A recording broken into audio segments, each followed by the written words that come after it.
the Italian Football Podcast. Hello everybody and welcome to the Italian Football Podcast. I'm Carlo Garganese.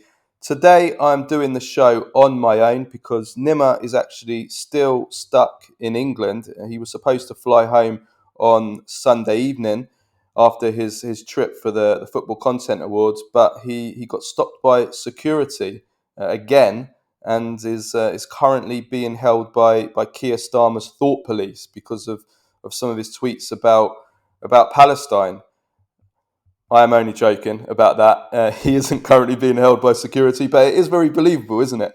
So don't all message him asking him if he's okay, like the last time I joked about this. He is, though, stuck in England. He is stuck at Heathrow Airport because of the weather. The storm Bert, as they call it, these storms always have the most stupid names. It caused havoc in England over the weekend, and his flight has been delayed to Monday. I'm recording this on Monday morning, and he's hoping to fly back this evening. So he's unfortunately, apologies, he's not able to be on the show today. So I'm doing this alone. It's going to be a much shorter show because only I'm going to be talking. But I will be reacting to the weekend Serie A action, another thrilling Serie A weekend. Romelu Lukaku ruining Claudio Ranieri's return to Roma with the winner at the Stadio Maradona. Napoli edging out a 1-0 win. Milan and Juventus was supposed to be the big game, but it was a total snooze fest, one of the most boring matches. So there's actually not too much to talk about that game. Inter obliterated Hellas Verona 5-0. Thuram and an unlikely Joaquin Correa both on fire. Then we had Atalanta, Lazio and Fiorentina, all three of them winning again, continuing their incredible winning runs. The top five in Serie A is insane. They're all separated by a point. We'll look ahead to the Champions League midweek matches, and I will tell you about the Football Content Awards and Nima'a's trip to Bedford. We'll also have our usual Baggio, Premface and Serie Ass of the week. For all our first-time listeners, this is our weekly free episode that we do every Monday, reviewing the weekend Serie A action and all the biggest talking points in Italian football. If you want to support the Italian Football Podcast and receive all of our content that we do throughout the week, including a weekly Q&A episode every Tuesday, where we answer all of the questions from our patrons, plus a weekly Thursday midweek review show, plus interviews, post-match reaction, and much more, then go to patreon.com/TIFP and become a subscriber for just $2.99 a month. Plus VAT. You can also sign up to be paid subscriber on Spotify. We'll provide the link in the description. It's the same price and terms.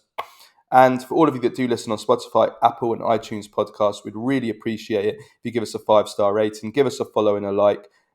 Also, do subscribe to us on YouTube. It really helps us to grow and do more quality content for you guys.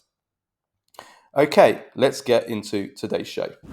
So before we start talking about the football, let me tell you about our Nima'a's trip to England and our trip to the Football Content Awards at Tottenham Hotspur Stadium on Thursday.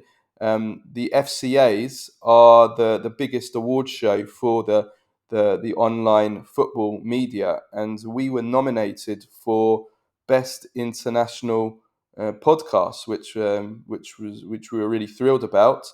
And we managed to take home second place. We won the Silver Award behind a Celtic podcast. I'm not sure if Celtic Scotland is international, but there you go. They won the award, I believe, for the fourth year in a row. We took silver. We did, though, win the fan vote by a landslide, which we are very, very proud of. The way that the award is decided is it's 50% vote by the public and then 50% by a judging panel. We won the public vote by a landslide, but when they decided together with the judges, we ended up coming second. So big thank you to everyone who voted for us. Thank you to all our patrons. As I said in a little video that we did at the stadium, you are the lifeblood of the pod. We've built a great community thanks to you guys. Nima'a and myself and Ned, our producer, I have to give a shout out to. He came with us as well. We've made some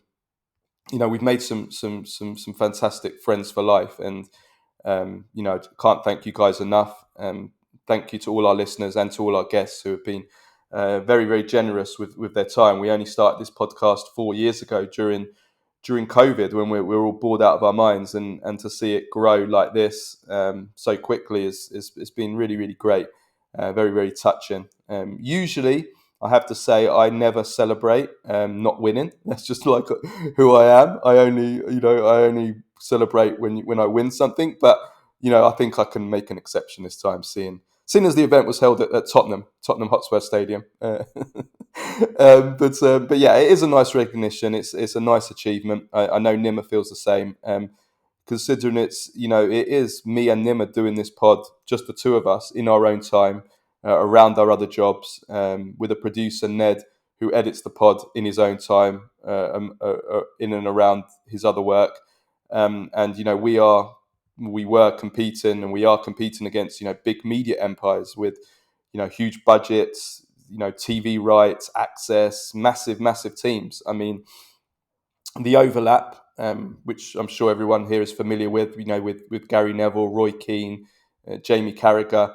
They won an award. I think it was in the best national podcast category. They won the first place. When they went up to collect the award, there was 13 people who went up on stage to collect it, and none of those 13 people were those in front of the camera. So it wasn't Neville, Keane, Carragher. Is it Ian Wright? I think is on there as well. None of those were on stage. This was 13 people just behind the scenes, and that's the overlap. And then there's us. This is just 2.5 people in our free time. So it's that for that reason that makes it kind of, that is what I'm proud of, from what we've done at the Italian Football Podcast. We've done this without any corporate backing, any huge funds from a mainstream media company. No advantages that being in the MSM gives you. When it comes to access, when it comes to exposure, promotion, advertisement, support. We get no direct access to players and clubs through owning TV rights, like say Sky Sports or ESPN or CBS or DAZN. Like these get what we do this all ourselves. But what we do have, and this is again thanks to the patrons as well. We have we can talk about what we want with you guys. And Nima'a and myself, we can do it our way. We answer to no one. We don't self-censor. We're not censored like those in the mainstream are. We can talk about any issue or any topic, and we can criticize a player or a club without fear of losing access. We can slam the league. We can slam the clowns that are in charge of TV rights without fear of being blackballed. We can talk about the big issues like what's going on in Palestine without fear of being cancelled, or without fear of losing our jobs, which is why nobody in the mainstream media talk about this, because they're scared. And that's a big reason why our podcast is so popular. It's why the independent media has taken over the mainstream and the corporate media, because this is what consumers and what football fans want.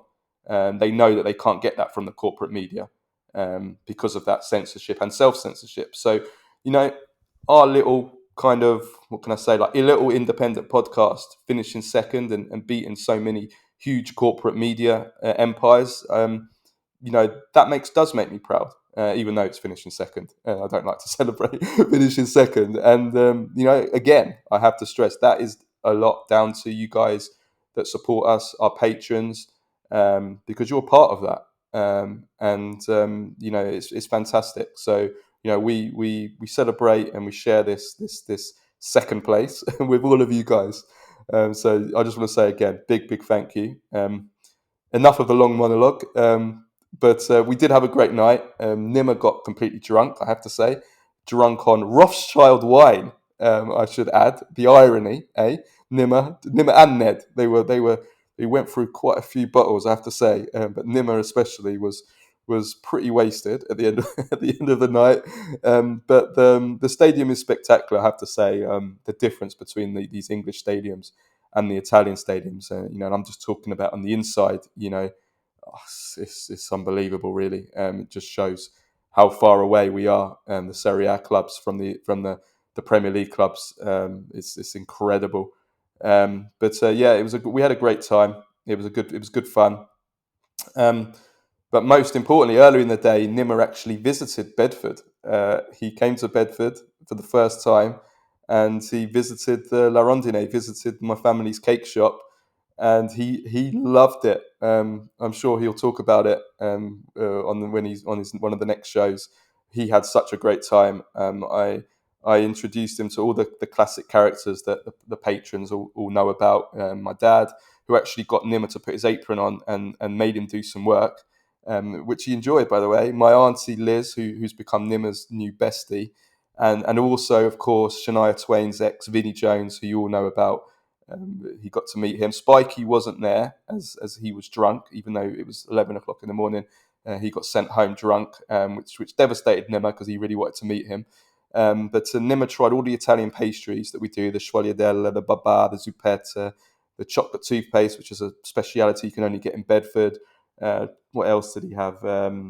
Chocolate chantilly cake. We made him a special Inter Milan Christmas fruit cake with an Inter logo on and a little Christmas message, which he took home with him, which he's going to have at Christmas, and I think he'll share that. So he'll show that to you. He loved that.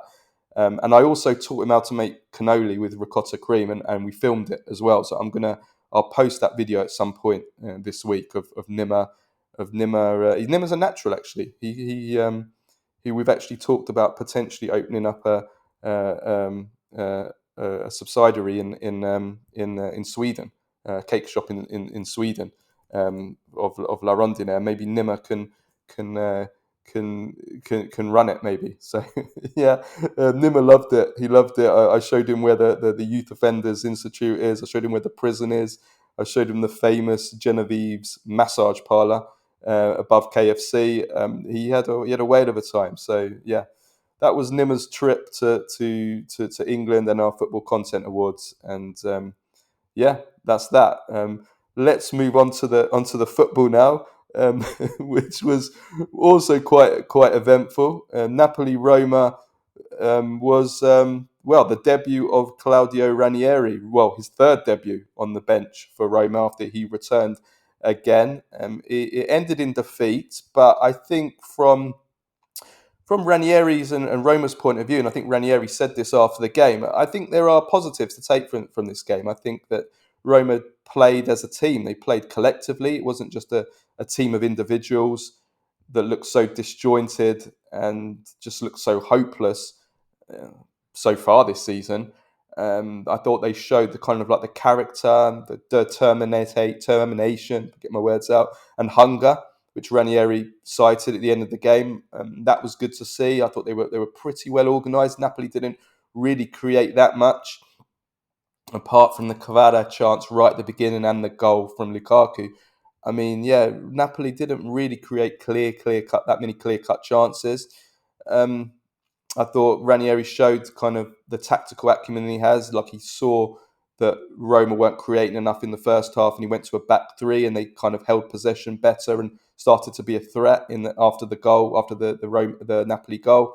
So I thought those are the positives to take. I mean, they lacked bite in the final third, and we know that's been a problem for Roma this season, and it probably will continually be a problem because of how badly Roma have been constructed offensively in trying to fit all those attacking pieces into a puzzle that fits, and it doesn't, and that's going to be a problem, I think, for whoever the manager is.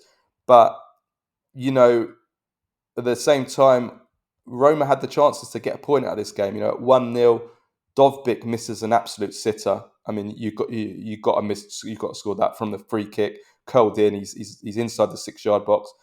Anywhere on target, really, it's a goal, and he hits the crossbar. And there was a decent chance for Baldanzi before that as well, after some good work. Angelino was really good. He set up both those chances. Angelino was very good. But I thought there were enough positives to take from this game.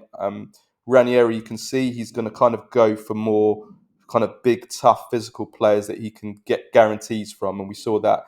Kind of Cristante and Corne, I thought, were really, really good in the middle of the park, like really turned up and showed up. And then you can see that with some of the other players that he picked, Dovbyk and Dika, Mancini, even Hummel's coming on, and I actually thought he did pretty well as well. On a whole. Um, but just Ranieri kind of brought back the spirit and organisation, and they showed that they won't be pushovers, and he's brought back some togetherness. And I think that's one thing we know we'll get from Ranieri. We know the team's going to be together, and it's one game. There's always a new manager bounce, but I think, listen, let's take the positives from that.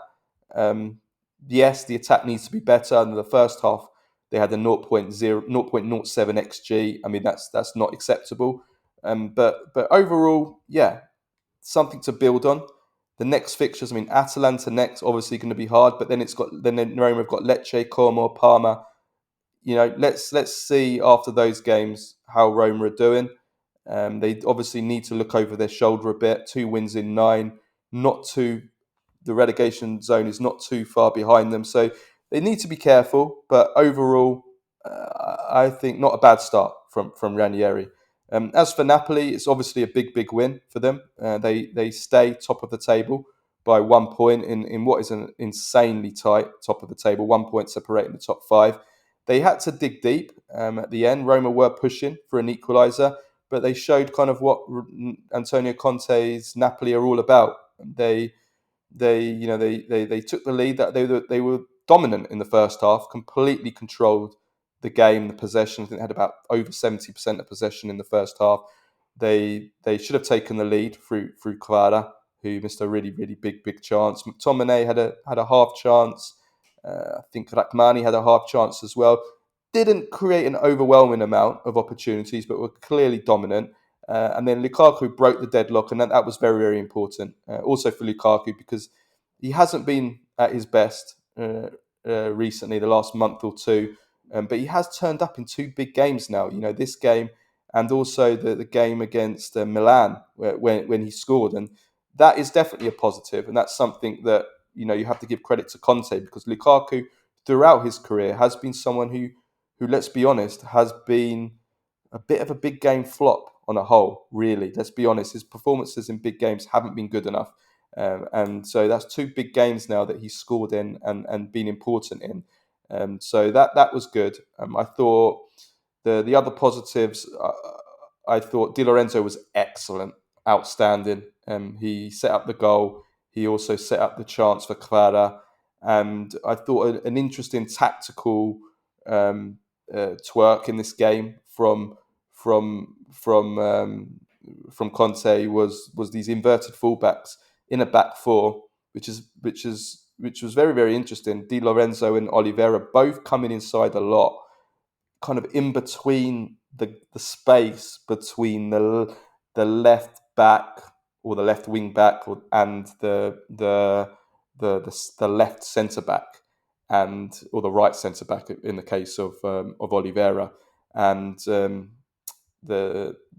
they were causing a lot of trouble for Roma throughout this game, and obviously that's where the goal came from, and that's definitely by design. That was something they've been working on. It's something that Conte obviously has been working on. So I have to give credit for that tactically to Conte, and I thought Di Lorenzo and Oliveira were both very good.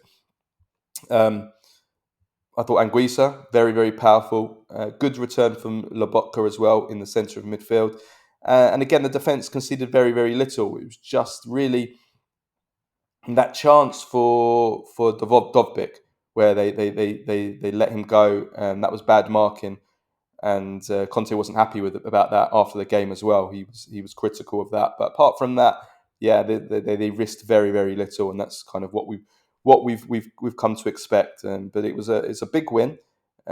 Roma did put the pressure on in the second half, but they held firm, and you could see kind of what it mattered to the players and Conte at full time. This was a big win for them, and they stay top of the table.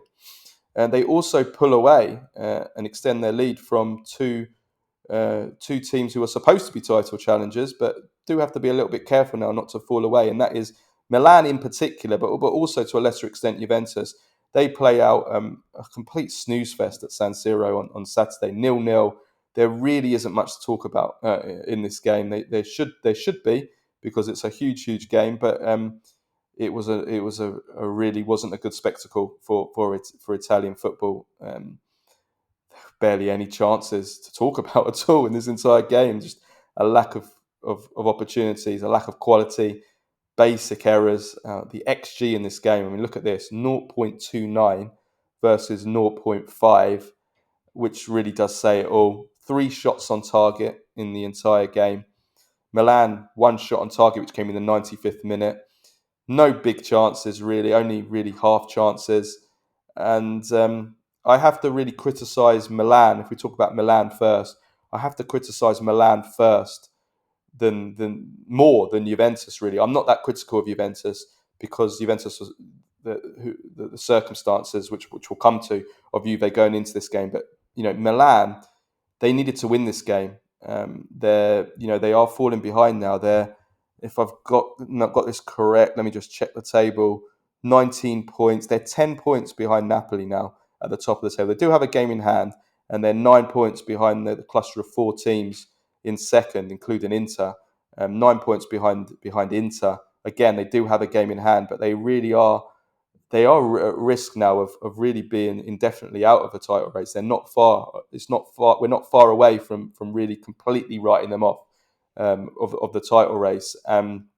They needed to win this game, and it didn't feel. And I think Fonseca pretty much admitted this in the game. It didn't feel like they went for it enough at all. Juventus are there for the taking. Juventus are completely decimated. They've got 7 players out. They've got no striker. They had no one on the bench, Juventus, to change the game. Milan had, not far away from being at full strength, a deep bench with so many options, so many players to bring on, and they just didn't really go for it enough at all, and they didn't open up enough, which is kind of strange because it's kind of what we've seen from Milan, is that maybe they've opened up too much. Maybe that was in the back of their minds, but Juventus are there for the taking, and to create nothing, 0.29 XG in this game for Milan, 1 shot on goal, which came in the 95th minute, only 1 real half chance, I think, which was an Emerson Royal header on the stroke of half time from a corner when it wasn't cleared properly from a Juventus player, went high up in the air, and then Emerson kind of came onto it and headed it wide. Kind of half chance, wasn't a great chance. It was a decent chance. That's it. Wasn't really created, was it? It came from a set piece. 9 touches in Juventus's box in the entire game. Offensively, really bad. I mean, Morata was dominated by Kalulu and Gatti. Nothing down the right-hand side. Musa was played there. And, you're obviously not expecting him to produce much on the right wing.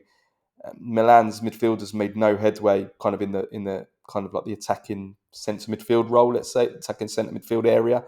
Leao had a few bursts, but nothing really noteworthy against Savona. The midfield was solid, but I think Juventus's midfield controlled it more, especially Thuram. Offensively really, really poor. Defensively, fine. They conceded virtually nothing, 0.45 XG. I think Juventus the only real chance Juventus had was a chance for Conceição in the first half where it got blocked. The shot got blocked. It's the only time they kind of got opened up. So nothing wrong with defence, but I can't really praise Milan's defence too much for that because just look at Juventus's attack. They had McKennie as a false 9. That's how decimated they are. I mean, you can't really give too much credit for Milan stopping Juventus from creating when you look at what Juventus were attacking with. So, I'm disappointed in Milan. Fonseca didn't do enough to affect this game for me. He look at his subs. He had a real great options from the bench. I mean, Pulisic started from the bench because he wasn't 100%. He came on. That's the first sub for Ruben Loftus-Cheek in the 70th minute. And then Fonseca made no other changes till the 84th minute when he brought on Chukwueze for Musa. But he also brought on 2 defenders in that triple change in the 84th minute. I mean, it was up to Fonseca to affect changes in this game, not Motta. Motta had no options on the bench, and Motta was obviously going to be happy with a point given the circumstances. Fonseca had lots of, as I said, lots of options off the bench, but he seemed scared to make changes and almost was almost more scared to lose than win. And I have to say, I'm very, very disappointed by Milan, and I'm very disappointed by Fonseca. These were in the big games so far. He's done well, against Inter. against Real Madrid. They've won those games, and tactically we've given credit for Fonseca. But this game, Fonseca was he was a letdown. I think. The only thing I want to give him credit for was his jacket, which I thought was absolutely outstanding. I want to know where Fonseca got that jacket from because I want to buy one myself. I thought it was outstanding. It's not something you probably wear as a football manager. It's like, when you see a football manager on the touchline wearing a leather jacket, it's kind of like not really what you should be wearing. But I loved it. I thought it was outstanding. It's something that you'd wear for a night out with the boys. But it was, that's the only thing I can praise for Fonseca for in this game. Otherwise, it's probably 2 drop points for Milan. I think. For Juventus, though, I think they did about as much as I expected them to do, and can probably be expected to do in the circumstances. I mean, they are decimated. Let's not pretend anything different. They've got 7 players out, no striker, no Vlahovic, no Milik. Then Bremer and Cabal both out with ACLs. Cabal doing his ACL during the international break. No Adzic, no Douglas Luiz. Only 7 players on the bench. Look at that bench. Look at Juventus's bench. I mean, again, that's why I'm critical of Fonseca, because as Juventus, as the energy levels drop in the second half, that's when you should go for it, because you've got players to bring on, and Juventus had no one really to come on and influence the game and make, change the game. And Juventus were very, very comfortable. They never ever conceded anything. Their defence was rock solid. I thought Kalulu, Gatti, both of them were excellent. Kalulu, I thought, showed again why, Milan made a mistake getting rid of him. I thought Cambiasso was very, very good again. And what a player Cambiasso has turned into now. Fantastic. He's fast turning into maybe Juventus's most important player.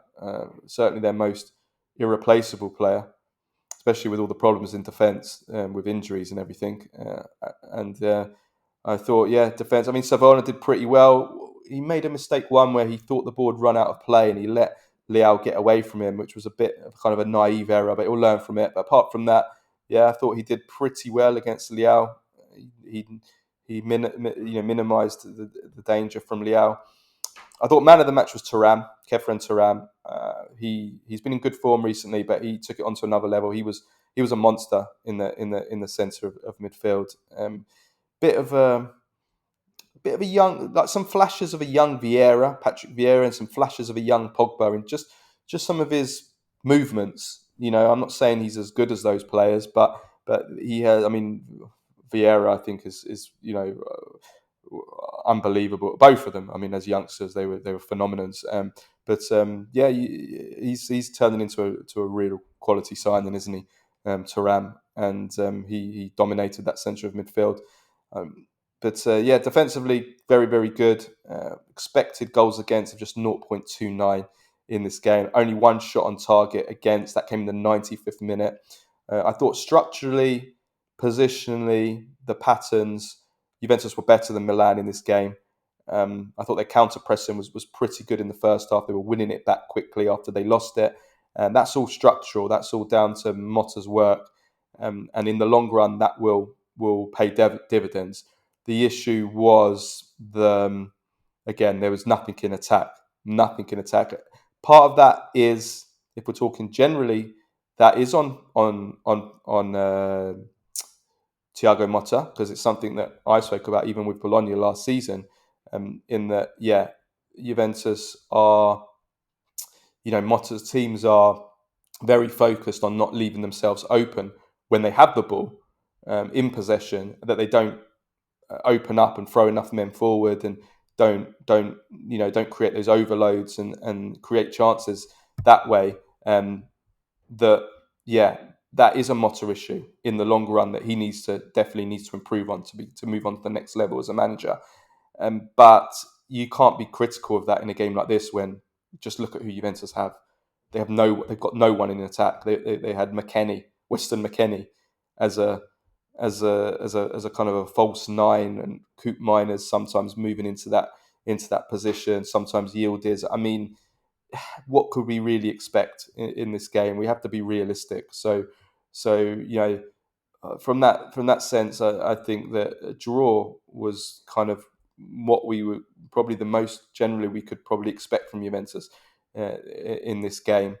Um, and they stay within 3 points of Inter and the other teams, Atalanta, Fiorentina, and Lazio. That's nothing to be alarmed about. Obviously, now they're 4 points behind Napoli as well. So that is, they've got to be a little bit concerned by that. But I think, given all the injuries, what they need to do is they just need to try and hang in there until January. Try and keep it, if they can, to 3 or 4 points, 5 points, no more than that. And then in January, Juntali needs to work some magic. I know they don't have much budget to play with. Try and do something if it means having to sacrifice someone like an Mbangula or even someone like, I don't know. I mean, there's been talk of Fagioli. I don't know how I feel about that, but they're going to have to do something to certainly bring in a couple of defenders and a striker or an offensive player. That has to be done, because if they don't, certainly with an offensive player, Juventus are still unbeaten, which is great, but they've drawn 7 games in 13. And if Juventus keep drawing this number of games, then they do risk the top 4. I think top 4 has to be really the aim. Anything more than that is a bonus. I always thought that this season would probably come 1 year too early, and that was before the injuries. And now with all these injuries, they've just got to be a little bit careful. Because there isn't that offensive threat. The other thing I would say is, in terms of negatives, Tune Koopmeiners, he was very, very poor in this game.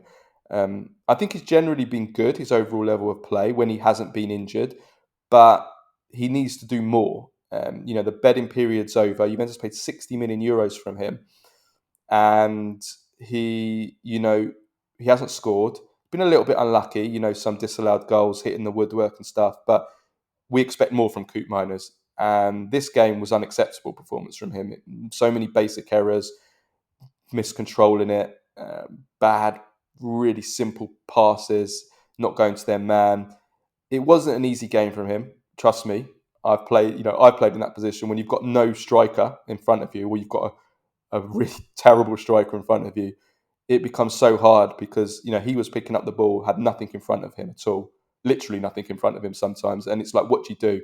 You're just you either lay it back to keep the ball, or you try and do something on your own, and then you're outnumbered and you lose it. So it wasn't an easy game, but it wasn't good enough from Koopmeiners, and we need to start seeing more from him because he's supposed to be raising the level of this Juventus team and certainly providing more offensively, and he's not doing enough. So now it's time for Koopmeiners to start doing more. There's no doubt about that. So 0-0 draw. I think the big question now is really, do one of Juventus or Milan risk missing top 4? And I think the answer to that is yes. Yes, they do. Because I think if we look at it, Napoli and Atalanta are pretty much locked in to be finishing the top 4. There's no doubt about it. When you look at the quality that Inter have, there's no doubt about Inter, and Napoli playing once a week as well. Antonio Conte as manager, plus the quality they have. Those two are definite. Then we have Atalanta, Lazio, and Fiorentina. I mean, Atalanta are an incredible run, and it's looking right now like Atalanta is someone that you're backing to finish in the top 4, again with the quality they have. And then, Lazio, so there's 3. So if we kind of assume those 3 are going to get in, then at least one of Juventus or Milan are going to miss out. Right now, if you had to choose between Atalanta and Milan for the top 4, you're going to choose Atalanta, aren't you? There's just so more guarantees right now. Milan just don't look like a team that can put a run of wins together.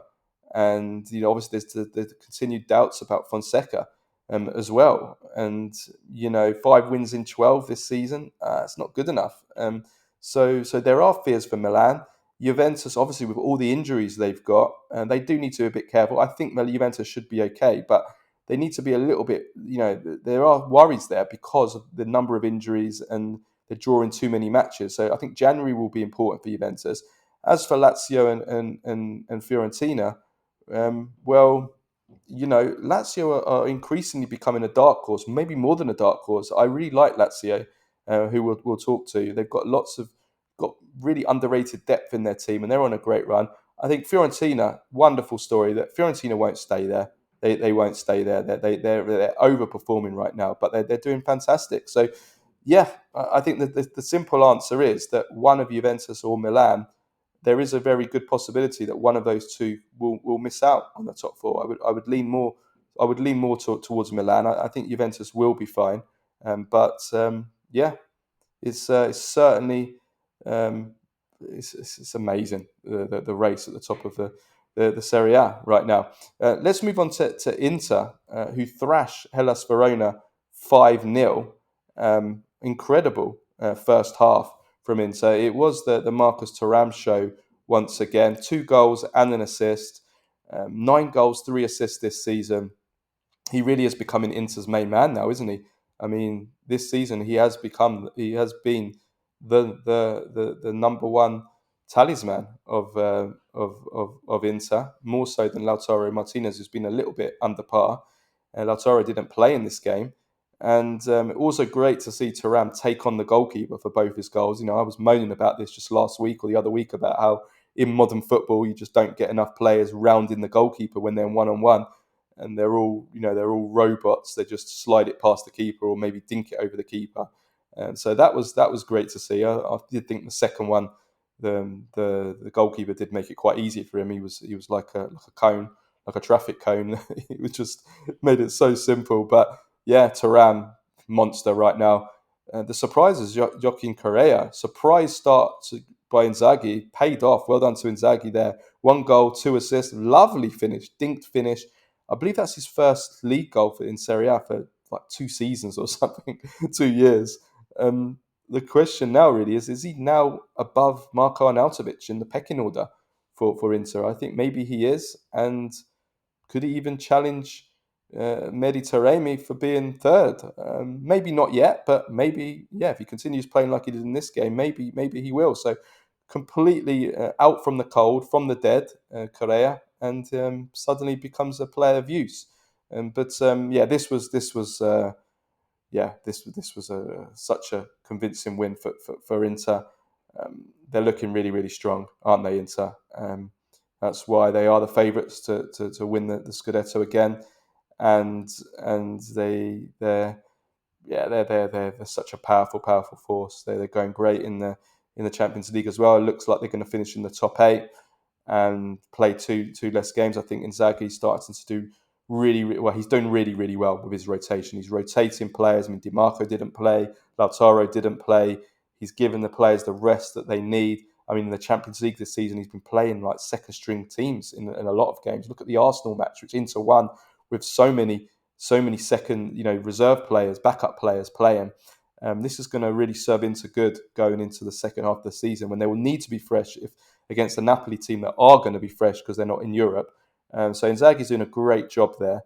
At the same time, though, Verona's defence is a joke under Zanetti. It really is. This is the 7th time this season that Verona have conceded 3 goals or more. They've only played 13 matches, and they've conceded 32 goals this season in 13 games. That is by quite some distance the highest number of goals. The second worst defensive record in Serie A after Verona is Como with 25 goals conceded. So 7 whole goals conceded, and they conceded 5 in this. They did concede 6 to Atalanta recently as well. So yeah, it's a bit concerning for Verona. They can't keep conceding like this. They're still a few points above the relegation zone as we record this, which is somewhat surprising. But they are, they're worrying times for Zanetti. Atalanta, their form is unbelievable, and they continue it against Parma. They win 3-1, 6th win in a row, 9 wins and a draw in their last 10 matches in all competitions. That Celtic game, which they completely dominated, by the way, being the game that ruins that sequence of a perfect 10.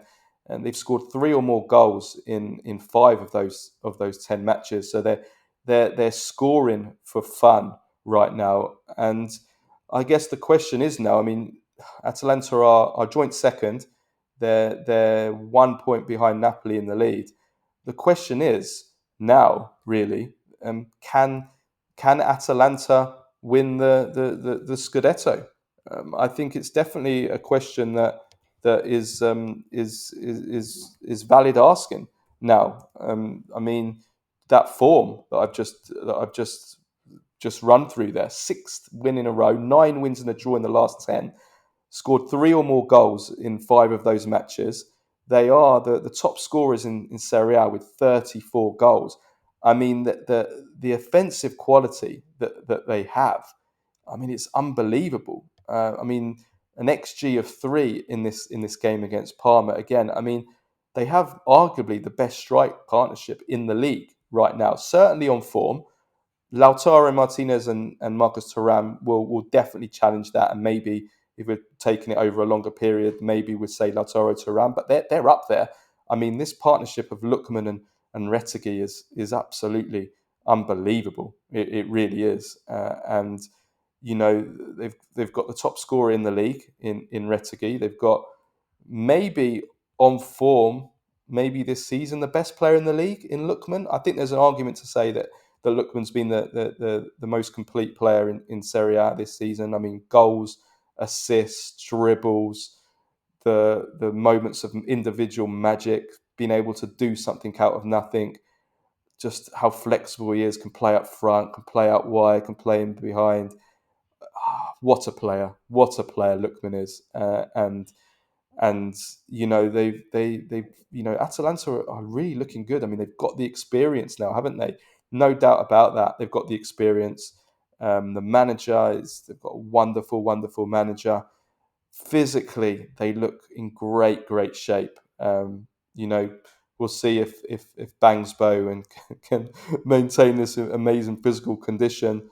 And they're looking unbelievable. They really are looking unbelievable. I think in terms of what they're missing, the defense is, that's the doubt, I think, over the period of a long season. Can they win a Scudetto with this defense? They've still conceded quite a lot of goals this season. They've conceded 16 this season. They've obviously got a much weaker defense than Napoli, than Inter, than Juventus as well. They're probably, they're certainly at the at best they're the fourth best defense in the league.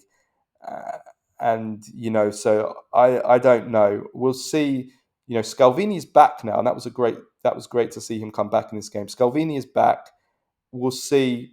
Fingers crossed. I'm praying he hasn't been rushed back too soon, because for me that's a bit too quick to get a player back in 5 months from an ACL. So we pray that he's going to be okay and that he can come back, and then maybe in the new year he can improve that defense even more, and then the defense is stronger. My biggest doubts remain what I've always said.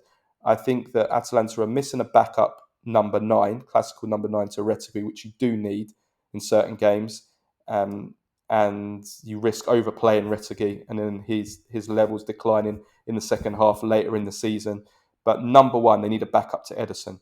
You cannot go through an entire season with Ederson, who was a monster in this game, probably man of the match in this game, scored. He's unbelievable. When Ederson doesn't play, there is a noticeable drop of Atalanta. You cannot play Ederson. They just don't have anyone else. I mean, they've got Derone, who's 33 now, and it really is those two. And I think you play someone like a Pasalic there or a Samadzic, they're more attacking midfielders for me. And certainly, like if you're away from home or you need someone that's more defensively sound, Ederson, Atalanta need a backup to Ederson. So if I want Atalanta to be, have the possibility to realistically maintain this title challenge, which is something that Gasperini is not shying away from now, I want to see them go and buy a central midfielder in January. I want them to have another centre midfield option. Like, you're there, you're up there fighting at the top. Go for it, Atalanta. Go for it. You might not get another opportunity than this. They're probably going to lose Lookman at the end of the season.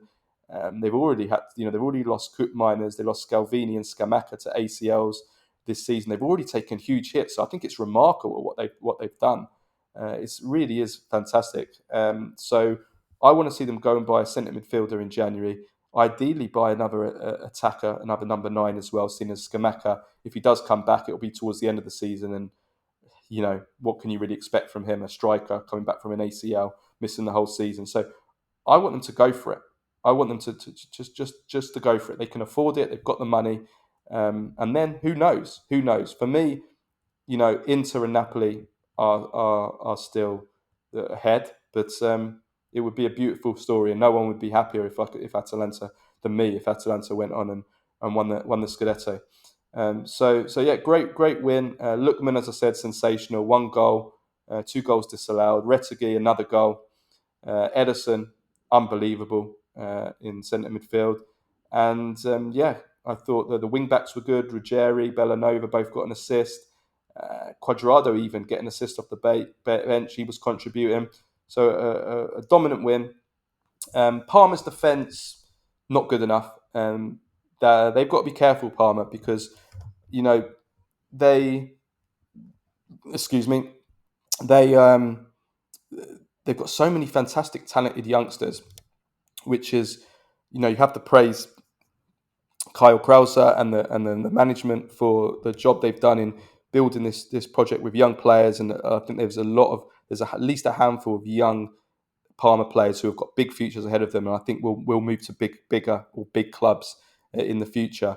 But the defence is a problem this season, and Parma are way too open. It's way too easy to create chances against them. They concede way too many goals. Pecchia, that's on him as well. Certainly on Pecchia. He needs to sort that out. Because I think with the players that Parma have, I know they're inexperienced and that plays into it. I think they're probably underperforming a little bit for the quality this Parma team have. They've got a lot of quality, and they've only got 1 clean sheet all season, and their defence is letting them down. And they are a bit too inconsistent as well, including in games. They can have games where they're on top and look against big teams and look incredible, and then all of a sudden they look awful in the same game for a stretch. So yeah, Parma just they need to be a little bit more solid. I think. Lazio beat Bologna 3-0. They continued, like Atalanta, their incredible run of form. 7 wins in a row, 11 wins in 12 in all competitions for Lazio. Wow, unbelievable. Who could have expected that at the start of the season? 11 wins in 12. Just the Juventus loss in that sequence. And that game was conditioned by Lazio getting an early red card in that game. Otherwise, who knows what could have happened there. They're 1 point off the top of the table. And Baroni is just doing an amazing job. He really is. He's shown himself to be very, very underrated manager. Somebody that's really, really liked by Beppe Marotta at Inter. Which is, if you're liked by Marotta, then I think you're a good manager. And I thought in this game he showed good tactical acumen. He started with 3 centre midfielders to kind of counter Vincenzo Italiano's strengths of which is dominating the midfield and possession. And Lazio were controlling the midfield even before the red. And then when the red card came, he took off Vecino, went to a 4-2-3-1 to create the extra man in attack. And eventually that paid, and they got 3 goals. They had to wait to the last 20 minutes, but eventually it came, and it was deserved. Another win for Lazio. We do have to be honest though that this game was conditioned by the red card for Pobega. Midway through the first half, completely brainless from Pobega. He's on a yellow card, and he goes charging in on Guendouzi from behind, takes him out, cleans him out. In the Lazio penalty area, I mean, brainless. It's the only way of describing that. Completely brainless. Gets the second yellow, sent off, and there was only going to be one winner after that. Bologna did well to hold out to the 70th minute, but what could they really do? What could they do? And then the goals came. Gigio, I should say, for the first goal for corner. Then Zaccagni with what has become a bit of a trademark finish for him, like left curler into the far corner. And then another second sub to score, Dele Becheru, with the icing on the cake. And like I said before, I think Lazio becoming, I think we can't even call them a dark horse. They're starting to become more than a dark horse. They didn't have Nuno Tavares in this game, who's the top assist man in all of Europe, by the way, and who's been an absolute phenomenon this season. They won without him in this game, but they have a lot of firepower. Lazio, they have depth. Castellanos, Pedro, Tijani Noslin, Gustav Isaksen, Boulaye Dia, even Chouamana. I mean, you've got 6 players that Baroni's been rotating in the competitions, and all of them are, have quality, have goals, have creativity. They're dangerous. They're all can play in multiple roles. They're very tactically flexible. The attackers, and then in midfield, and then I forgot Zaccagni there as well, who's obviously having a really great season and coming on from that magical goal in the Euros. But in midfield, I mean, Guendouzi and Rovella have both been outstanding this season. I mean, I think Dele Basharu looks like a really exciting talent for the future as well. And even the defense is starting to tighten up a little bit as well. So I think it's looking great, really, really great for Lazio. They're Baroni's doing a wonderful job there. So yeah, watch out for Lazio. Who knows how far they can go this season? And who knows how far Fiorentina can go as well? They make it 7 wins in a row as well. So many teams in Serie A at the top that are on incredible winning runs. They win 2-0 at Como, and they are as well joint second on 28 points with Inter and Atalanta. I mean, they're doing and Lazio and doing wonderful. Moise Kean with another goal, 4 games in a row he scored, first time in his career. 9 goals in Serie A this season. Adli also scored as well, though it was terrible goalkeeping. And you have to say that, again, I've said this many times, that all the new signings for Fiorentina, nearly all of them have been wonderful. I mean, they have been, Daniele Prade, who's been someone I've been very critical of, and Nima'a has, for being quite overrated. I think he's had almost the perfect transfer window. Like, all of his signings have not, they've been, all of them been incredible, really. I mean, Moise Kean, Adli from Milan, Bove from Roma, Colpani started to come on strong, Gudmundsson as well, even though he had his injuries. Golsons has been very, very good, and then of course David De Gea in goal, another clean sheet for him. What a double save that he made, or even triple save you could call it, at 1-0 to keep them ahead. And he's De Gea, at the age of, I think he's about to turn 34. He turns 34 this month, if he hasn't turned 34 already. Showing that he's still a quality goalkeeper. So Fiorentina doing really, really great. I believe they have Inter at home next week, so that will really show us this weekend, 1st of December. So this will really show us kind of what Fiorentina are made of. I don't expect them to stay in the race for the top 4, to be a realistic top 4 challenger this season. But they're doing fantastic, and certainly they should be aiming for Europe, which I have to be honest, not too many people were that hopeful of at the start of the season. So you have to praise Prade and also Palladino. He's really turned it around since switching from his preferred 3-man backline to a back 4. They've just kept winning and winning and winning. The other weekend Serie A fixtures, just to finish off, Genoa 2, Cagliari 2 on Patrick Vieira's debut, very entertaining game, and Torino 1, Monza 1 in the other game. Then we have on Monday evening Empoli versus Udinese and Venezia against Lecce. Midweek Champions League fixtures this week, I'll just run through them. So we have Slovan Bratislava against Milan, Inter Leipzig and Young Boys against Atalanta for the Tuesday games. And then the Wednesday evening matches, we have Aston Villa against Juventus and Bologna against Lille. So yeah, I mean, we need wins. Milan need to win because it's Slovan Bratislava. Inter need to win if they want to try and get into that top 8, and the same for Atalanta. Atalanta still have a slight chance of getting into that top 8. It's going to be difficult because I think they have Real Madrid and Barcelona still to play, but they have to win this match against Young Boys to keep that alive.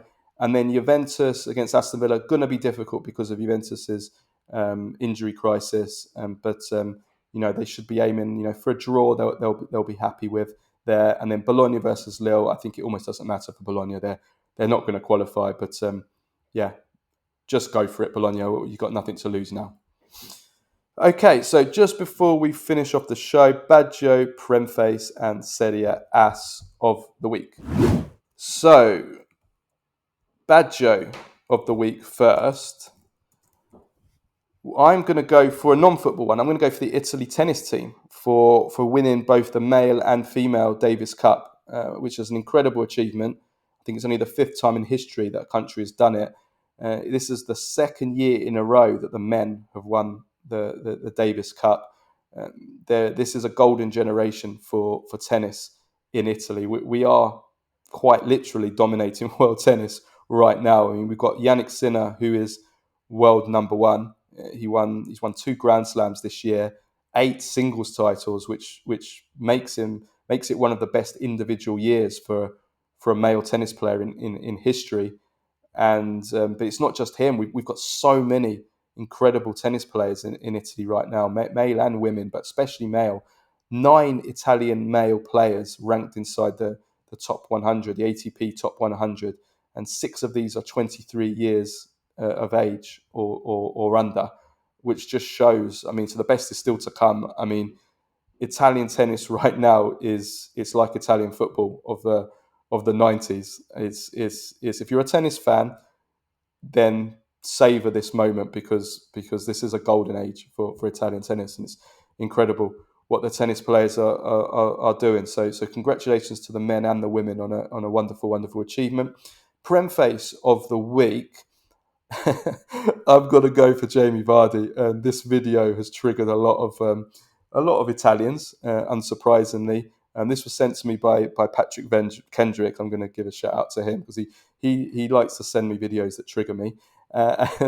It's Jamie Vardy doing an interview, and Jamie Vardy is asked what his favourite pizza topping is, and he he says Domino's. First of all, Domino's are a brand they're basically like real fast food pizza, fast cooked pizza, which you have kind of you'd have at the end of a drunk night out at like 2 o'clock, 3 o'clock in the morning, where everything tastes good.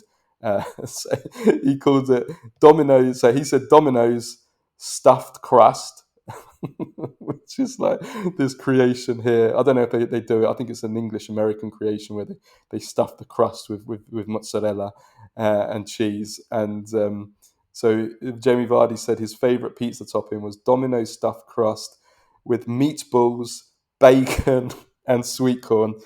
I feel sick. And of course, I don't need to say anymore. That's triggered a lot of Italians. But I should say though that I think Jamie Vardy's one of his children, his godfather, is Italian, because I think it's the godfather. Anyway, one of his best friends is Italian, because they come to our cake shop a lot. And I was speaking to him a few years ago. Well-to-do guy, successful guy, Italian guy, and he's one of Jamie Vardy's best friends. I'm pretty sure he's the godfather of his child, if I've remembered correctly. So you need to teach Jamie Vardy about pizzas. Definitely not Domino's, and definitely not meatballs, bacon, and sweet corn as the topping. So finally, Serie Ass of the week. This was a great story during the international break. Piacenza, who went through 3 coaches in one day. I mean, you can't get more Italian football or Serie A than that. They first of all, they sacked Carmine Parlato and the director of sport, Alessio Sestu, in the morning. And they hired Simone Bentivoglio to take over. Now, Bentivoglio held one training session, which was interrupted by an angry fan protest. They invaded the training ground. They demanded that Bentivoglio was dismissed, and they threatened to boycott matches. And the reason why they were so angry is because Bentivoglio had been involved in a gambling scandal in 2011, where he got a 13-month ban after accepting a plea bargain. So Bentivoglio was in charge for basically a couple of hours, and then the club realised they decided this wasn't going to work, and they, by mutual consent, they decided to terminate his contract. And so Piacenza then hired a third person on the day, Stefano Rossini, who I believe was fired only on October the 7th to make way for Parlato. And so he returned after just over a month. And so there you have it. So Rossini returned, and Piacenza went through 3 coaches in one day, which is absolutely staggering. Has that ever happened before? 3 coaches in one day? I mean, it's unbelievable. Only in Italian football can something like that happen. They played yesterday, Piacenza, and they lost 3-1 at home to Imolese. So yeah, not a good start for Rossini back on the bench. Will he? Yeah, how long till Rossini gets sacked again?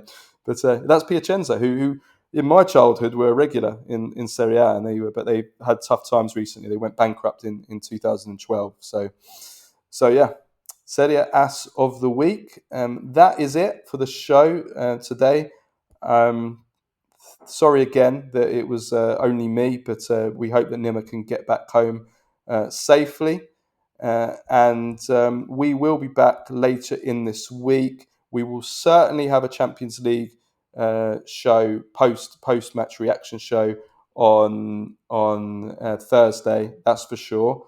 And then we will try and work out what we can do with the Q&A, depending on Nima'a when he's back and everything. So yeah, that's it for today's show. Everybody have a great week. Enjoy the midweek Champions League matches, and we will see you later in the week. Ciao, ciao.